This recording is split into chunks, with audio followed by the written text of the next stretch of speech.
Okay. Good afternoon. This is Conversation 1, or good morning, as the case may be. This is a recorded lecture, so you can watch it when you want to. You have a week as usual. After this week is over, however, we're going to have a class in person. Now, the only problem is that the classroom isn't very big. I think we have 17 students in each class, so we're gonna just have to make do or find another room. So next week, come to room 501, but we may, if there is a larger room which isn't being used because some professors have extended online classes, if we can find a bigger room, we will move, because it's not that comfortable to be close to 20 people. I mean, the guidelines have changed. Omicron is not as dangerous. A lot of people have had it already. Most people have vaccines. So we don't need to be too scared of anything. Just wear your mask and, be cautious. That's it. Anyway, promises made, promises kept.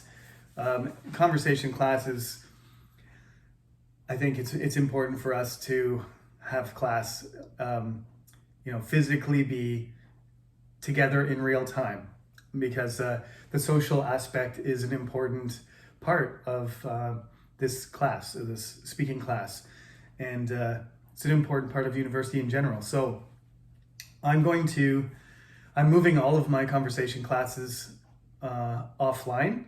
One of them already has moved, the older class.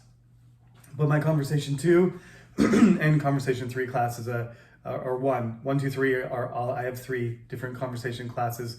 All of them will be in person, because it's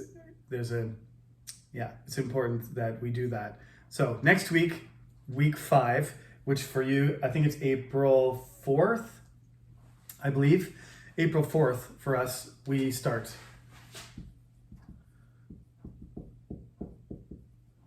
April 4th, we start in person, okay? So please come to the school. You still have another week of this lecture to go over and still, do your homework and all that kind of stuff online. But then I'll get to meet you. We'll get to meet each other for the first time.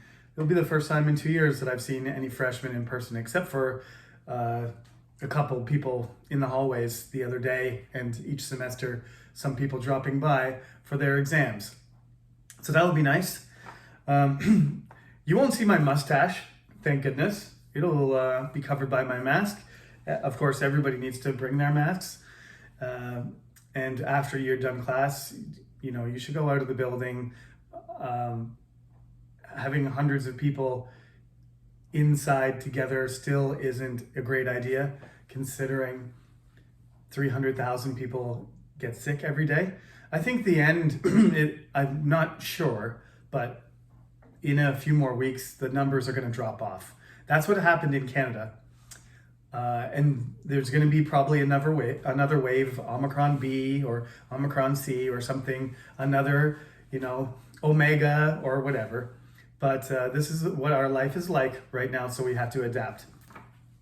This week's topic is not COVID or in-person lectures, it's cities. In chapter 3, we're going to talk about different aspects of cities. So obviously, life for us is urbanized.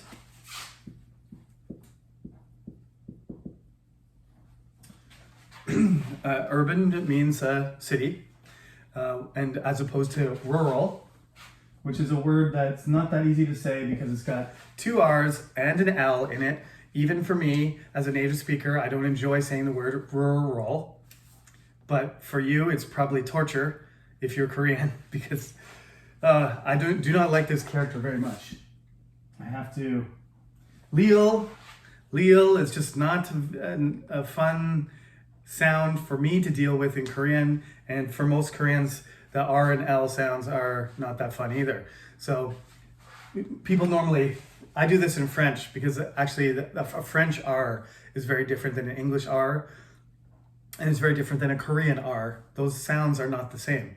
French R is, kind of in the back of your mouth and your throat, in the top of your throat.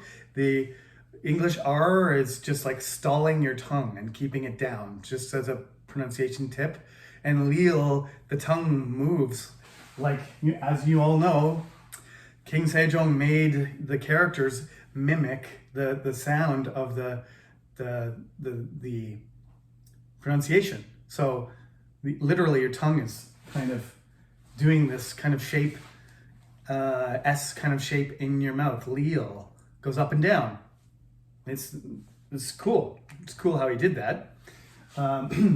That's how I practice my pronunciation, try and make my Korean sounds sound like, as you can tell, though I've failed. So the R's are hard to deal with. So one of the options, of course, is to just use a different word. Countryside. And there's lots of other words you can use to like really express sort of the opposite of city life, right? Something like you can say rustic, or you can say provincial. But these words are not the same. English vocabulary is huge. There's a million words in English, and it is a very rich vocabulary. Sometimes it's a bit of a hard language to deal with if you don't like to memorize words, or you're not interested in being very descriptive. But if you want to say something exactly, and you want to convey the nuance of something,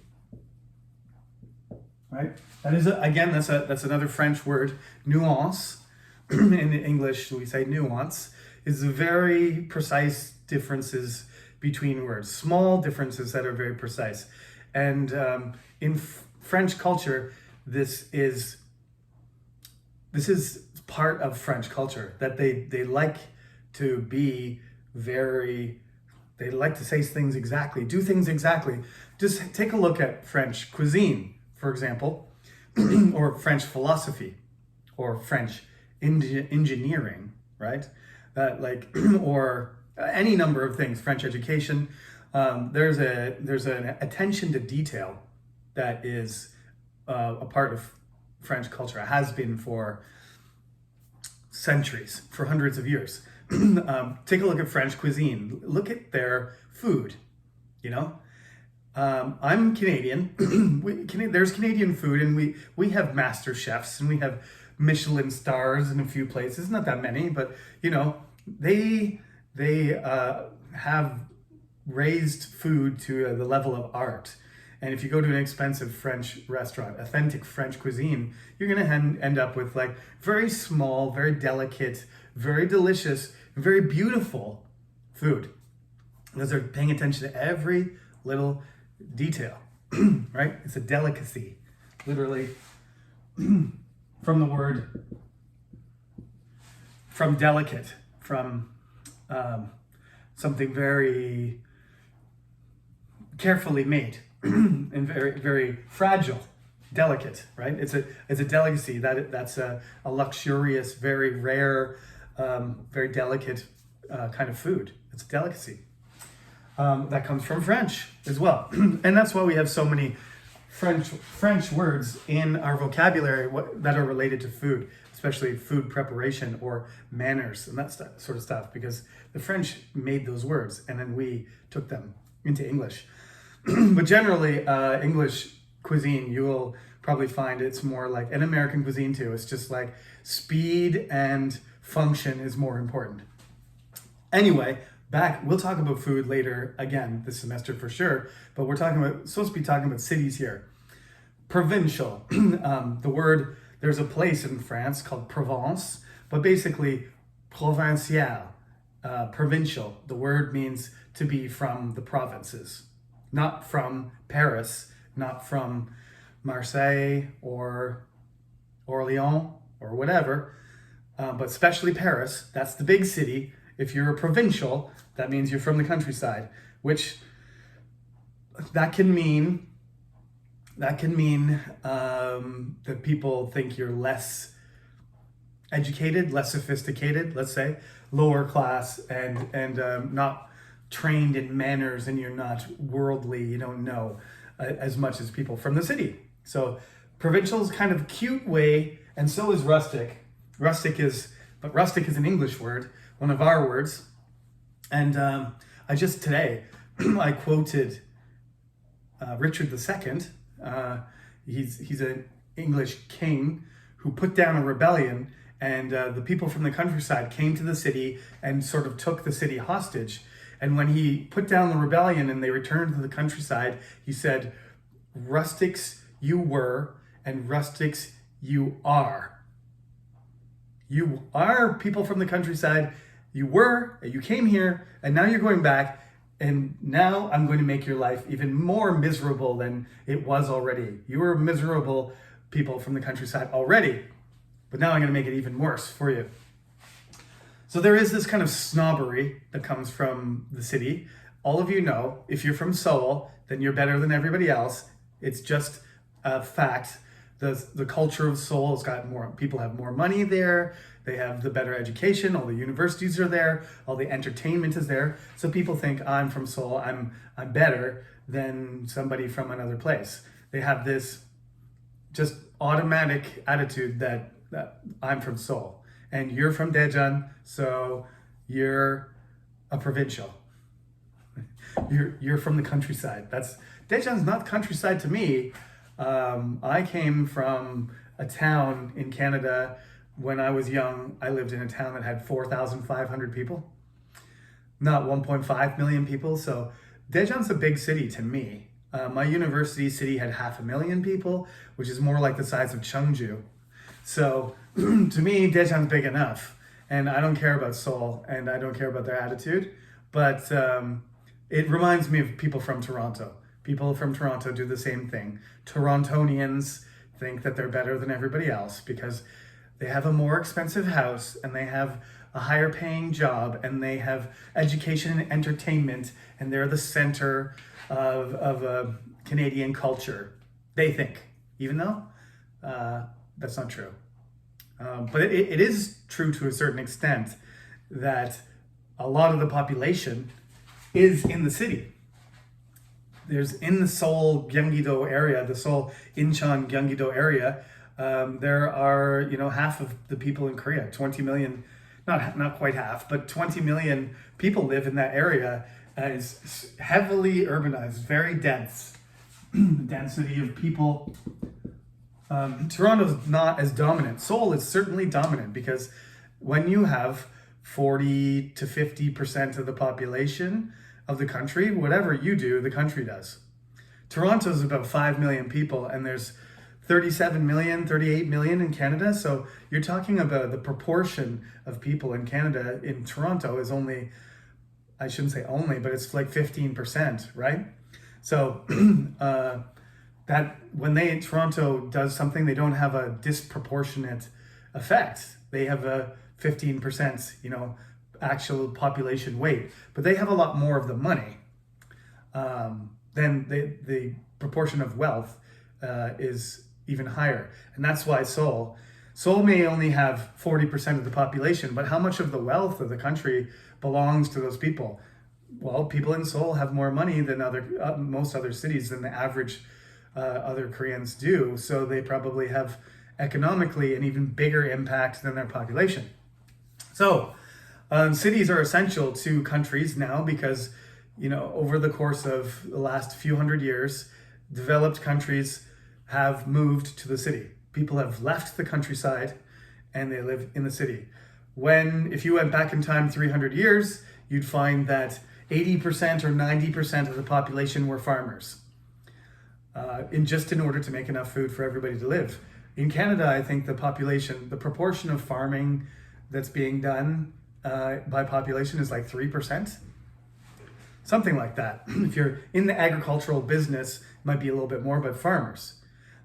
Things that were related to food production that are not farming don't count. I'm not talking about supermarkets, just actual agricultural work. That agricultural work would have been handled by 80% of the population. So when we industrialized and food production increased, everybody moved to the city.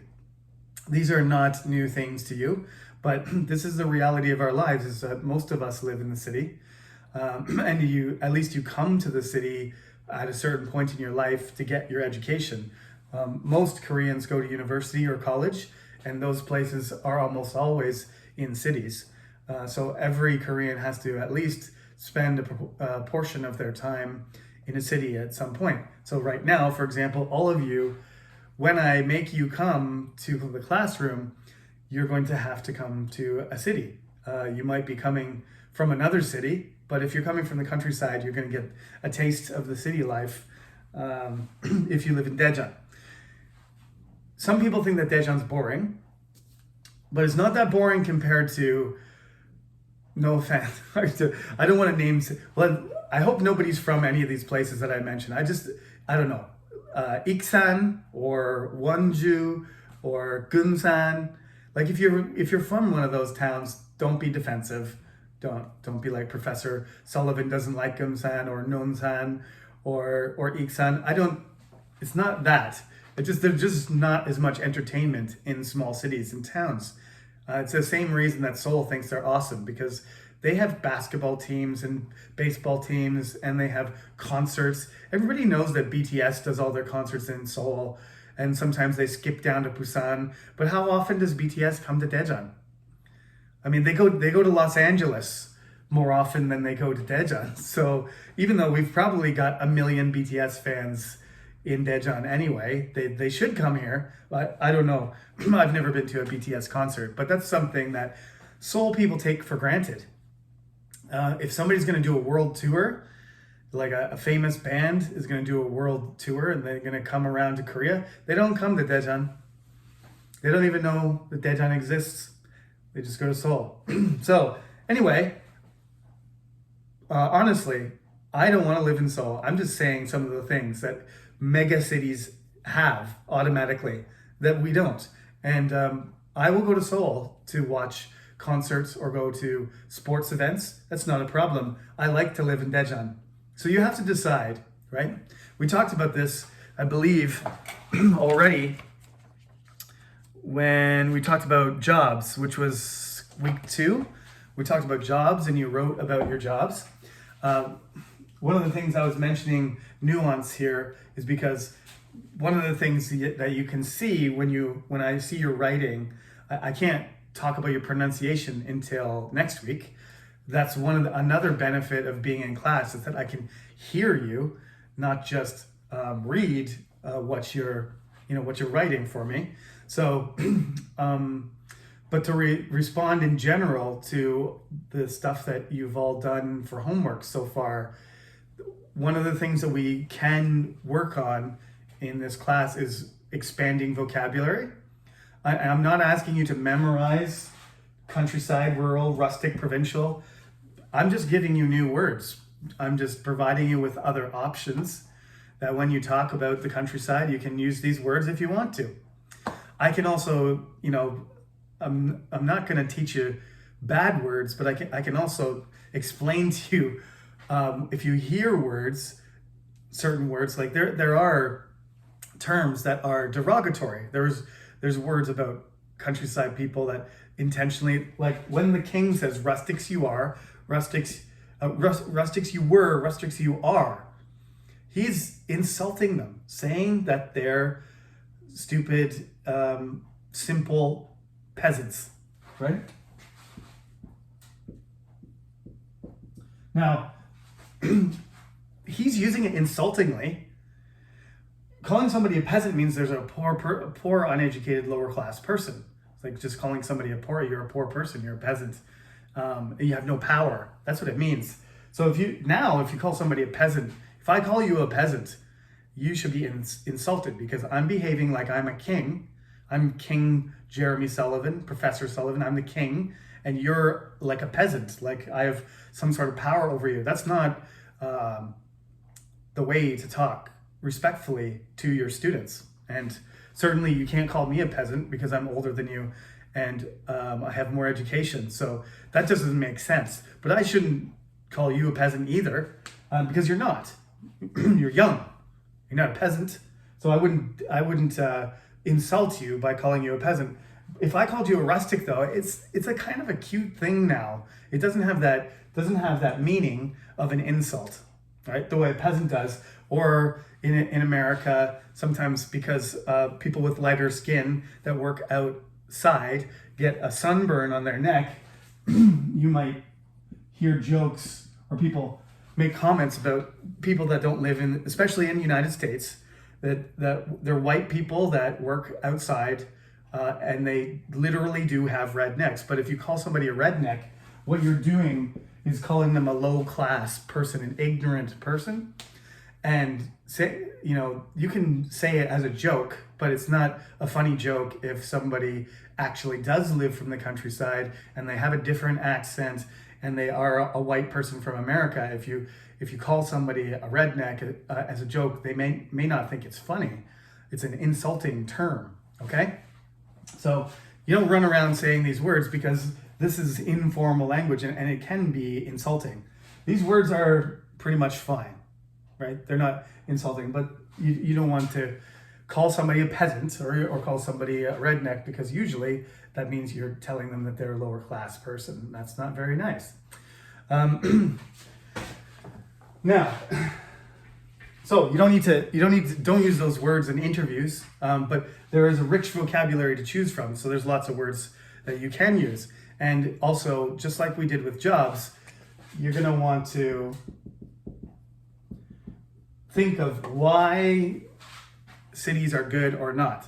And this is a chapter, I think in one of my other classes, there's actually a chapter about city versus countryside. But this is actually comparing cities. So that's why I've been sort of talking about the difference between Daejeon and Seoul, because it depends on what your criteria are. It depends on what you want or what you need, how you're going to judge the value of a city. So in the book, they're contrasting Seoul and Sydney, as the city, capital city of Korea, and it's not the capital city of Australia, even though everybody thinks it is. Australians know that Canberra is the capital city. Most people think that Toronto is the capital city of Canada. It's not. The biggest city with the highest population is not always the capital city, as in Korea. The capital city of Canada is Ottawa. So Sydney is more like Seoul, but it's not a capital city. So when you're talking about, I'm going to ask you to choose one city from abroad and one domestic and one abroad. So if you're Korean, that means choose a Korean city and compare it with any international city. If you're from another country, whatever that country may be, France, Germany, Canada, choose, if you want, just choose two cities from different countries. And if you don't want to talk about a Korean city, you don't want to do Busan and, I don't know, Chicago. If you don't want to do a Korean city, don't. Just do two cities from different countries, okay? That's the criteria. But at least if you care to, because it's easier, compare a city in Korea with a city that you know from another country, that's fine, okay? Just not two countries from the same, I keep saying countries. Not two cities from the same country. It's got to be two different cities from two different countries. Okay, so they break down Sydney and Seoul for you, and you're going to use comparative forms or superlatives in order to describe them. So you're going to say Sydney is smaller than Seoul, or Seoul is more crowded than Sydney. Pretty easy to form. You just use ER. If it's a long word that has more than two syllables, usually you have to say more, right? For example, difficult, right? You say hard, harder, difficult, more difficult. The reason is because difficult is a longer word. Hard is only one syllable, and difficult is difficult 3. Then you can express also the superlative, which is EST or most. So Sydney is the biggest city in Australia. In Asia, Tokyo is the most expensive city to live in. In South America, Lima, which is in Peru, is the least expensive city to live in. Okay, so comparing more or less, and most least. Those are the comparative and superlative forms that you use when you're going to do comparison. So the homework this week is compare two cities from two different countries. Okay? Right. Let's see here. So the criteria, back to the criteria, they've got a lot of different words. So you're going to want to, choose some points to compare, right? Like population, cost of living, climate, health, public transportation. They've got nightlife here. What else? Location, education. There's a long list. Cost of living might be one of the biggest downsides. Of course, usually you get paid more when you live in the city, but if you don't, it's just much better for you to make a lot of money and live in the countryside because it costs you less. If you make a lot of money in the city, well, you have to, because your apartment costs more and your food costs more and your transportation, everything that you do requires, more money. So, yeah, living in Gangwon-do is a lot cheaper than living in Seoul. So that's one of the downsides, obviously, to the bigger the city, the more expensive the city, and the more features, more positive features it has. Often that's related to how much it costs to live there. If you look at the top 10 cities to live in the world, they're also very expensive. Especially now, things have gotten really skewed, which means things have gotten sort of out of control and are out of proportion. They're not reasonable anymore. So I think all of you know, at least you don't have to worry about it because you're 18 or 19 or 20, around that age.